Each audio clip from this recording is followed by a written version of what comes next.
Okay, we're going to get started here. A few minutes late. Appreciate everyone and their early arrival. Good morning. We're starting a little earlier than normal. We've got a really big agenda today, and we appreciate everyone making this happen. Before we get started, I want to recognize our Utah Highway Patrol, Chris Horrocks, is somewhere around here taking care of business. Appreciate him. Our emergency plan, if there is an emergency, we just go to my right or to the east here, out any of these doors, turn right or left, and there's your exits. Also, the restrooms are just right across the hall, also to the east. Hopefully we don't have any kind of emergency. But we're going to dive right into this. This is streaming. So let's get right to our agenda. The first item is our Pledge of Allegiance, and Board Member Lear, you can lead us in the pledge. Will you join me in the Pledge of Allegiance? I pledge allegiance to the flag of the United States of America and to the republic for which it stands, one nation, under God, indivisible, with liberty and justice for all. Thank you.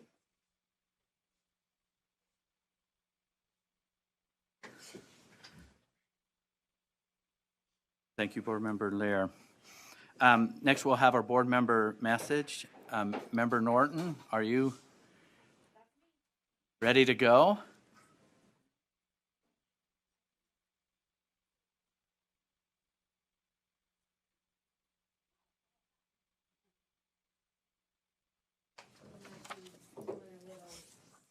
And you'll need to turn your mic. So we're having a technical difficulty, which is great. That's what we were planning to say.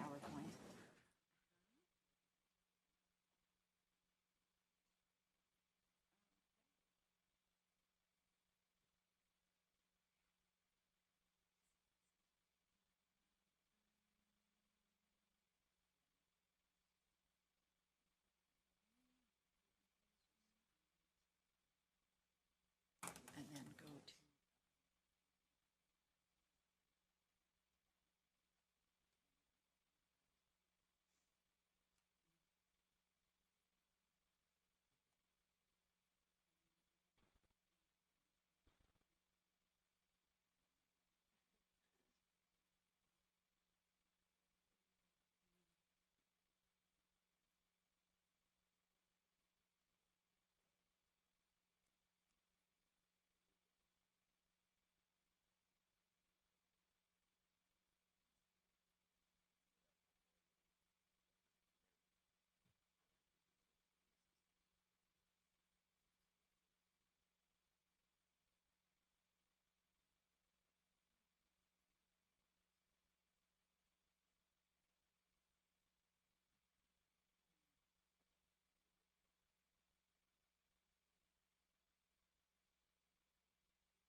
PowerPoint.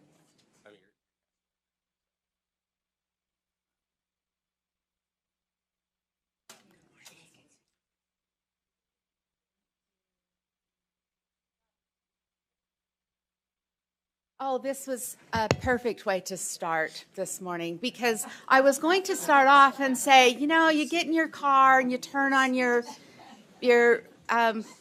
car and you have your rear-facing window, your rear-facing mirror, and you got to have your phone synced in and this and that and this and that. Well, or you come in and do a presentation and, you know, you have to go to 47 other steps. And sometimes I just think, I wish I could just go back to the 90s, you know, where if I want my lights on, I flip a switch. End of story. So today, I want to go back to the 90s or 80s or 70s. And some of you, that's not going to mean anything to you. But for me, and especially now, here we are. I'm thinking this is exactly what we needed to do. We're going to talk about puzzles, not computer games, you know, not iPods and AirPods and ePods and all the others. We're talking about regular cardboard interconnecting pieces of a puzzle.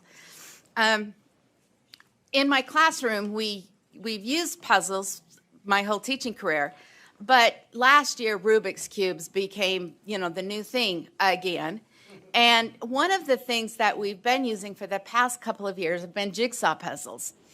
And for those of you who want to just tune out right now because you don't care about puzzles, I do want to add some new words of your day that I learned in getting this presentation ready.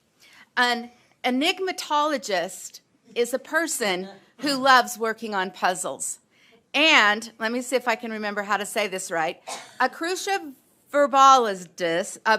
verbologist is a person who designs puzzles or is also a puzzle enthusiast. So just a little bit of trivia for, you know, those of you who have all the vocabulary. There's two new ones probably for you. Okay, just a quick rundown on why most teachers use puzzles. One of those would be, and now would be the time, because we have good content language development.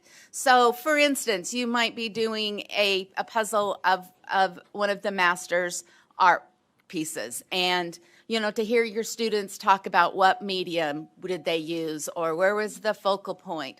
I like to use geography quite frequently, or geographic topics, and you know, to hear a student, instead of calling them mountain and hills, they might call them buttes, or we might be talking about, instead of just red dirt, sandstone. So those are things that are nice to develop that language.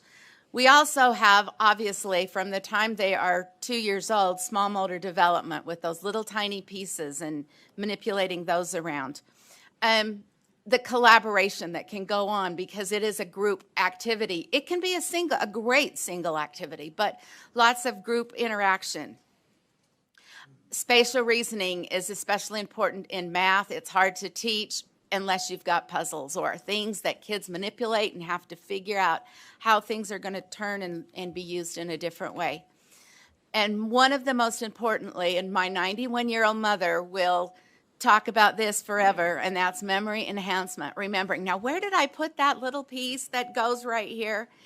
And then the last one is to compare and contrast, which is something we use in language arts all the time. But comparing and contrasting your pieces is really important. And when I first started using puzzles in my class, or jigsaw puzzles more precisely, I didn't realize that some kids have never used puzzles before, except for, you know, puzzles that have maybe 5 or 10 pieces in them. And to do a big puzzle, one of the first things you do is sort out the pieces. And just this last spring, I did this Eric Dottle puzzle of Zion, and I got the pieces sorted out, and I went, oh, man, this is going to be fun, because there were, you know, a few border pieces and a few pieces of sky, and then about 249 pieces of red and 251 pieces of green. And I'm like, you know, this is just basically 2 colors over and over and again. And then I started looking more closely. I had to compare and contrast those red pieces. And I saw that, you know, some of the red pieces had vertical striations of those mountains, and some of them were more rounded. I also noticed that some of the red was painted with the Indian paintbrush of iron that goes through it, and some of them were interlaced with limestone. So it was easy to see that, and it made me think about, you know, other groupings that we see. In my class, we have girls and boys, and we look at those girls and boys, and you know, sometimes people are, especially teachers, are pretty quick to say, you know, a class with a lot of boys is going to be louder and rowdier, and yet I've had many years that I've had very quiet boys. And a class with a lot of move-ins is going to take extra time for these kids to get to know each other. Last year on the first day, I had a new move-in, not from even from our area, from out of state, who had about 75 new friends on his first day. So it made me realize how generalizations in puzzle pieces and in people need to get a second look. We have lots of different variations within common groups.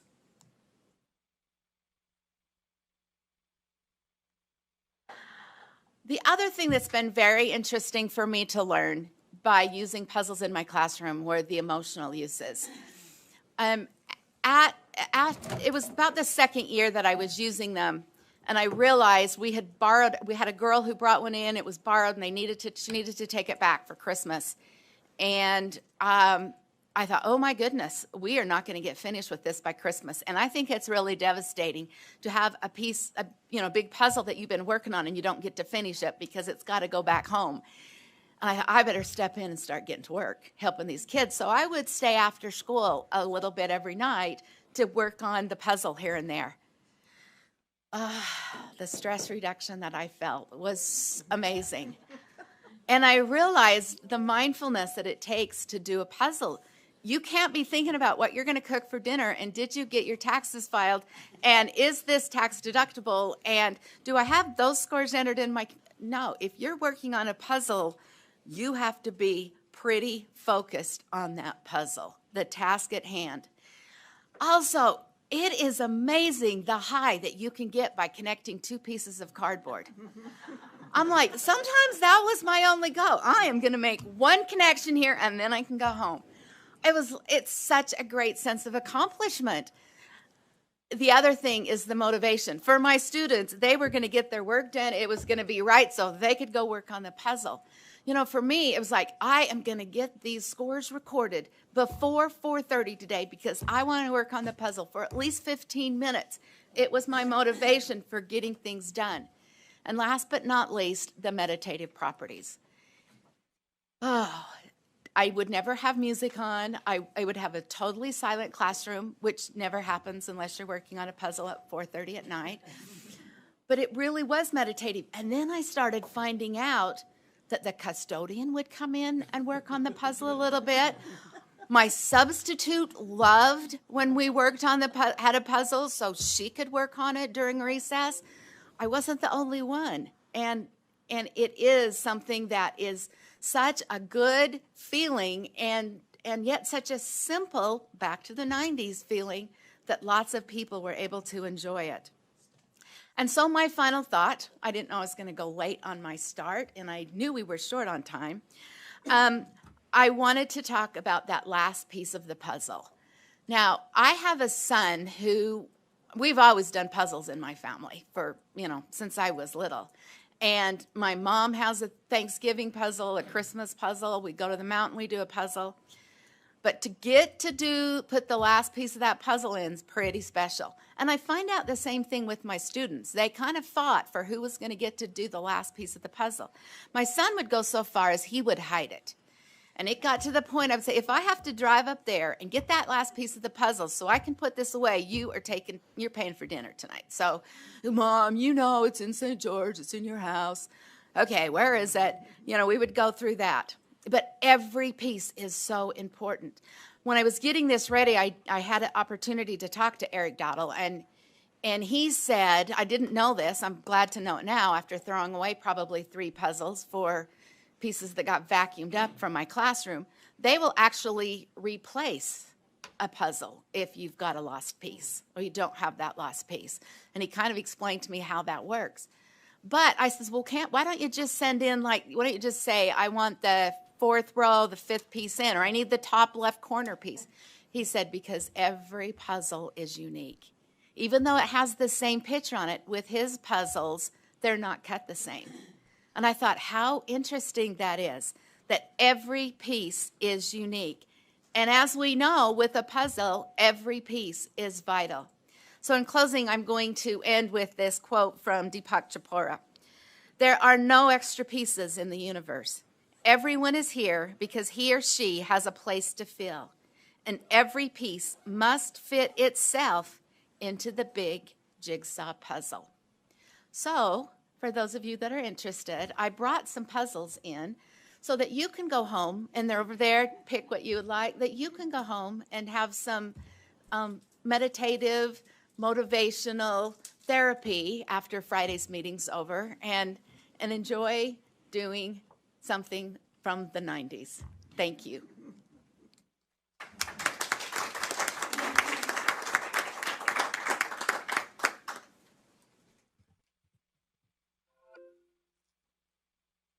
Well, I'm not from, well, I lived through the 90s, but I'm not a 90s person, so I'm glad. And I've seen those puzzles. They can be a nightmare. Hey, thank you. Thank you for the good message. Appreciate it. And next, we're going to have our education highlight. It's our Purple Star Schools. And Kelsey, are you part of the introduction, or is this Ben, or? Okay. I don't know if there's an intro. Yeah, so you're going to do the intro, Kelsey? Kelsey, or there's Ben? So both of you. So we have Kelsey James, our Board Communication Coordinator, and Ben Rasmussen, who wears multiple hats, but one of them is the Military Interstate Children's Commission Commissioner. Did I say that correctly? Yeah, kind of. Will you correct me, please? I will. And some good friends also that it's always a privilege to see come in here, so I'll let you do the introductions, however you're doing it, however you've got it. Thank you, Chairman. Ben's going to lead the presentation here. Like you said, he's the military chair commissioner. So just on this year's Purple Star Schools and those who have done everything that they can to support students with military families. So Thank you. So Ben Rasmussen, and today I'm here as the Utah's Commissioner for the Interstate Compact on Educational Opportunity for Military Children is the full name of the compact. And as part of that role, I get to kind of lead Utah's State Council on Military Children. And this is the second year that we've implemented the Purple Star School program. This is a program that started a few years back in the state of Ohio, and it's spread to almost every state now as a way to help military students when they are transferred in on military orders with their families so that they can transition to their new school and help serve the function of making sure that transition is as seamless as possible. So let's see here. Where's my next slide?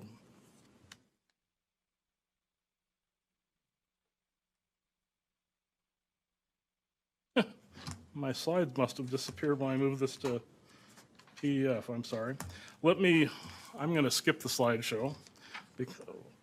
No, it's okay. I'll just, the slideshow's short. What I wanted to do is essentially tell you a little bit about what each of these schools has to do, and then we'll introduce you to the schools that are being recognized this year for being Purple Star schools. So there are a few components that each school has to do in accordance with our administrative rule to receive this distinction. They have to have a person at the school that's a designated point of contact, someone that military families can always go to with their questions as they move in and out. They have to have a specific web page that's devoted to military families that has resources for them, shows them who the school's contacts are, what resources they can connect with. The thing that we really emphasize the most is they have to have a student program to help students as they transition into the school. So this has to be student-led so that they have students that are coming in, meeting new students as they come in, showing them around, helping them make new friends. In addition, they have to have training programs so that their staff, their counselors are familiar with the requirements of our compact, what benefits and privileges military students are entitled to. And then there's a fifth kind of optional category where they can either have recognition events, they can have board resolutions that support our military children, they can provide opportunities for military families to come in and serve at the school to kind of get them integrated. So we have a few different requirements that they must meet in order to receive this distinction. So with that, I'd like to introduce you to we have 6 schools that are being recognized this year. The first 4 come from Davis School District, and as I introduce them, I'm going to invite Brian Garrett here from the Utah Department of Veteran and Military Affairs and Colonel Taha from Ute Hill Air Force Base leadership. They have some plaques and recognition to present to these schools as we introduce them. So first up, we have Northridge High School from Davis School District.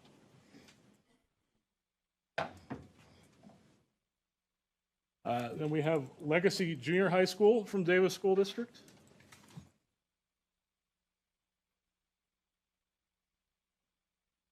South Clearfield Elementary from Davis School District. And Wasatch Elementary from Davis School District. I don't know if we have a representative from Wasatch here today, but those are the 4 schools from Davis School District that are being honored. Leadership Learning Academy is a charter school that has earned the designation this year, so we'd like to invite them up. And then the one final school, we have our first school out of the Tooele County School District this year. They weren't able to attend today. We're going to present theirs at their local school board meeting next month. But the Dugway schools have also earned the distinction of being a Purple Star school. So we want to ask you to join us in congratulating this year's Purple Star schools for their achievement.